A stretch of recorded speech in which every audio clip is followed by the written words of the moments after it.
अच्छा, पेरेंट होना बड़ा मुश्किल काम है, क्योंकि आप बचपन में खुद प्रतिस्पर्धाओं में लगे रहते हैं और पेरेंट बन के एक नए किस्म का कंपटीशन हो जाता है। इसका बच्चा पढ़ने में मेरे बच्चे से ज्यादा अच्छा कैसे हो गया, उसका बच्चा दिखने में मुझसे मेरे बच्चे से अच्छा कैसे हो गया। एक अजीब सी प्रतिस्पर्धा जिंदगी भर चलती रहती है। इसलिए पेरेंट होने में बहुत पेशेंस चाहिए, क्योंकि आपका बच्चा वैसा होगा नहीं जैसा आप चाहते हैं।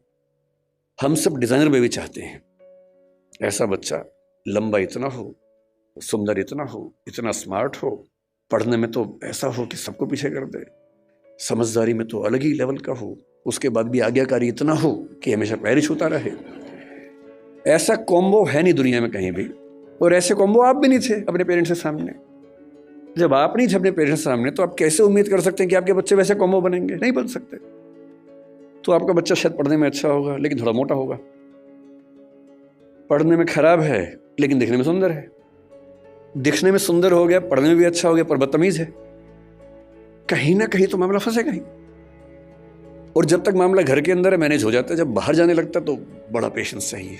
लोग मजाक बनाएंगे आपके बच्चे का, 10 लोग आपके सामने चिढ़ा के बोलेंगे तुम्हारा बच्चा जो है ना देखने में भद्दा लगता है। आपका खून जल जाता है उस समय, अहिंसा का विचार हट जाता है उस समय। मन करता है कि अभी तो हिंसा हो ही जाए, बाद में अहिंसा देख लेंगे। ऐसा मन में आता है, स्वाभाविक सी बात है, सबके मन में आता है। तो उस आदमी के साथ जो हुआ न्यू जर्सी में, उसका बच्चा थोड़ा सा मोटा था। बहुत लोगों के बच्चे मोटे होते हैं। अमीर समाजों में ज्यादा है, अमेरिका में ओबेसिटी ज्यादा है, यूरोप में ज्यादा है।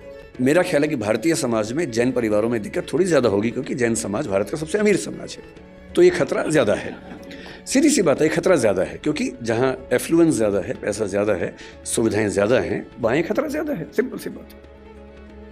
तो वो पेरेंट ऐसा था, बाप, एक दिन उसको शायद किसी ने कह दिया होगा तुम्हारा बेटा बहुत मोटा है, तो उसे गुस्सा आ गया। 6 साल का बेटा, उसने बेटे को पकड़ा कि चलो जिम चलो मेरे साथ। बेटे ने कहा पापा क्यों ले जा रहे हो, लेकिन उस समय उसको बचाने वाली माँ घर में नहीं थी, तो बाप घसीटता वो ले गया जिम उसको, और ट्रेडमिल चलाया कि चलो दौड़ो इस पे। ट्रेडमिल तेज कर दिया, बच्चा पूरी ताकत से दौड़ रहा है लेकिन नहीं दौड़ पा रहा, धम से गिरा नीचे। बाप ने 2 झापड़ मारे, फिर चढ़ाया ट्रेडमिल के ऊपर। 5-6 बार वो गिरा, और ऐसा गिरा कि उसकी मौत हो गई।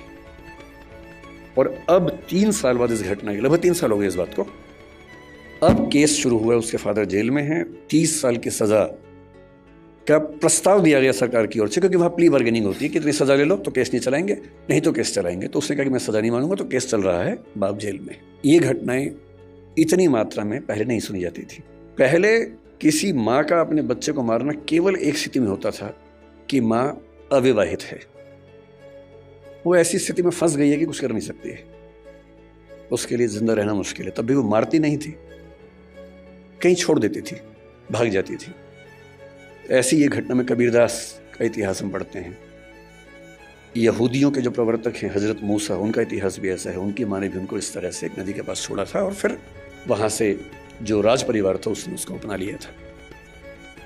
ये घटनाएं बढ़ रही हैं, इसका मतलब पेरेंट्स का जो पेशेंस का लेवल है वो दुनिया के इतिहास का सबसे कम इस समय हो चुका है।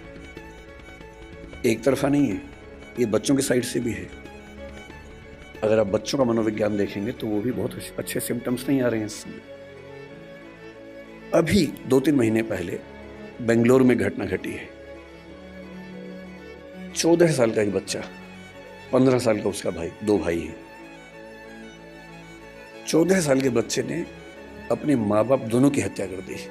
एक बहुत बड़ा बोल्डर उनके ऊपर फेंका, बाप के ऊपर। पिता को मारना चाह रहा था, माँ दुर्भाग्य से क्योंकि साथ में थी उसकी मौत हो गई।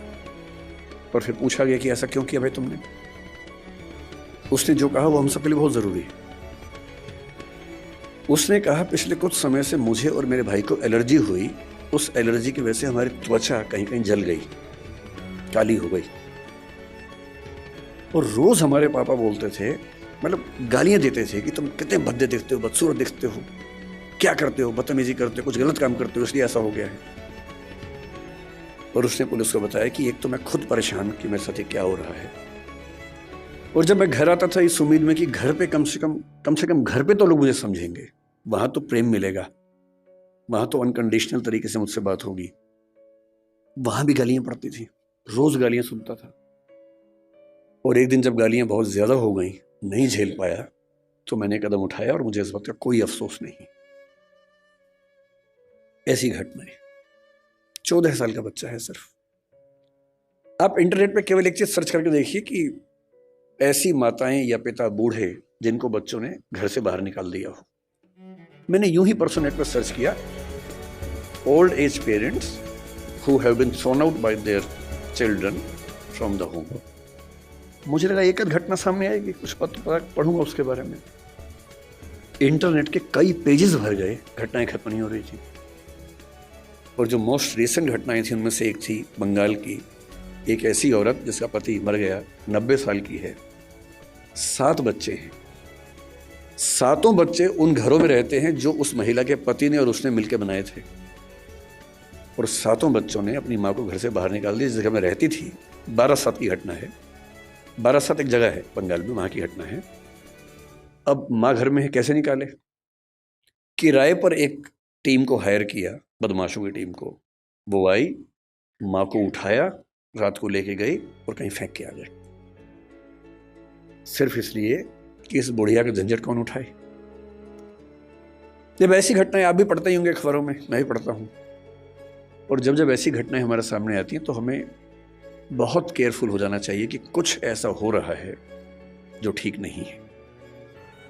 और ये मामला ये कह के टाल देना कि बच्चे आजकल ठीक नहीं हैं, ये पेरेंट्स का सबसे आसान सेफ मैसेज है कि आजकल के बच्चे ठीक नहीं हैं। हमें समझना चाहिए कि ये मामला बच्चों से ज़्यादा पेरेंट्स के लिए महत्वपूर्ण है कि उनसे कहीं कोई ऐसी गलती तो नहीं हो रही कि ऐसी घटनाएं हमारे समाज में ज़्यादा हो रही हैं।